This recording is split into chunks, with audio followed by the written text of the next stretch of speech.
ကျွန်တော်တို့ကလူရယ်လို့ဖြစ်လာပြီဆိုရင်ဘဝမှာကြီးပွားချင်ကြတယ်တိုးတက်ချင်ကြတယ်ဒါပေမဲ့အများစုကဘာဖြစ်လို့ဘဝမှာမတိုးတက်ကြတာလဲမကြီးပွားကြတာလဲဆိုတာမိတ်ဆွေသိလား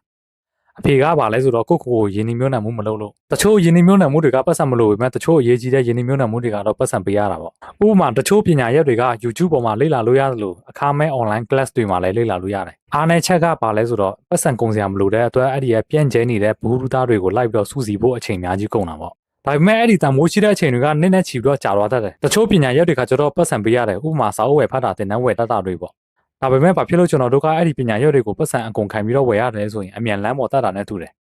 highway လမ်းပေါ်တက်ရင်ပတ်စံပေးရလို့ပေါ့ဥပမာကျွန်တော်တို့ကစာအုပ်တော့ဝယ်ဖတ်ရင်သူများရဲ့တသက်တာအတွေ့အကြုံတွေတချို့စာအုပ်တွေမှာဆိုရင်10စုနှစ်ရာစုနှစ်နဲ့ချီတဲ့သူ့သွေးစနာတွေပါပါတယ်တချို့စာအုပ်တွေကအကြောင်းအရာလေးတွေဆိုရင်မိတ်ဆွေရဲ့ဘဝတစ်ခုလုံးကိုပါပြောင်းလဲသွားစေနိုင်တယ်မိတ်ဆွေတို့ကမတိုးတက်ချင်လို့လည်းမဟုတ်ဘူးမကြီးပွားချင်လို့လည်းမဟုတ်ဘူးအမှန်တကယ်မိတ်ဆွေတို့ကအချိန်သိမ့်မပေးနိုင်ကြဘူးဆိုတာကျွန်တော်နားလဲပါတယ်တကယ်လို့မိတ်ဆွေကိုယ်တိုင်ကဘဝတိုးတက်ပြောင်းလဲချင်တဲ့ကြားတဲ့ကအချိန်မပေးနိုင်ဘူးဆိုရင်သူ့အချိန်မပေးနိုင်တဲ့ပြဿနာတွေကိုကြုံနေရတယ်ဆိုရင်ကျွန်တော်ရေးထားတဲ့1 degree တင်ဆောင်ချင်းဆိုတဲ့စာအုပ်ကိုတော့ဝယ်ဖတ်လို့ရတယ်ဒီစာအုပ်ကကျွန်တော်ဘ ᱹ အတွက်ရေးထားလဲဆိုတော့ဘဝတိုးတက်ချင်ပေမဲ့အချိန်သိမ့်မပေးနိုင်တဲ့မိတ်ဆွေတွေအတွက်အလုပ်တွေအများများပြီးတော့စာတွေအရှိကြီးလည်းမဖတ်နိုင်တဲ့မိတ်ဆွေတွေအတွက်ရေးထားတာဖြစ်တယ်ဒီလိုမျိုးရိုးရိုးရှင်းရှင်းနဲ့ငွေကြေးနဲ့ပတ်သက်တဲ့ထိရောက်တဲ့ပညာတွေကိုလိုချင်တယ်ဆိုရင်ကျွန်တော် TikTok ရဲ့ CB ထဲမှာ CF လို့ခောက်လိုက်တာနဲ့စာအုပ်ဝယ်နည်းတွေပေါ်လာလိမ့်မယ်ဒီစာအုပ်တွေကအကြောင်းအရာတွေကိုမိတ်ဆွေကတကယ်လိုက်လုပ်မယ်ဆိုရင်မိတ်ဆွေလိုချင်တဲ့ဘဝစီကိုရအောင်ပို့ပေးနိုင်တယ်လို့ကျွန်တော်အာမခံတယ်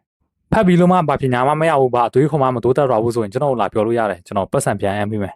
ငကိုမူလစီနှုံက269ဘက်ကိုမှ New Year မတိုင်ခင်အထိ169ဘက်ထက်နဲ့ကျွန်တော်9နှစ်တာရှာထားတဲ့အနှစ်တွေကိုမိတ်ဆွေကိုအကုန်ပေးမှဖြစ်ပါတယ်။အပါတဲ့တချို့အချက်တွေဆိုရင်မိတ်ဆွေပေးဝယ်တဲ့ဈေးထက်10ဆမကတန်တယ်လို့အာမခံရတယ်။ဒီဗီဒီယိုကိုဆုံးအောင်ကြည့်ရှုပေးတဲ့အတွက်လည်းကျေးဇူးတင်ပါတယ်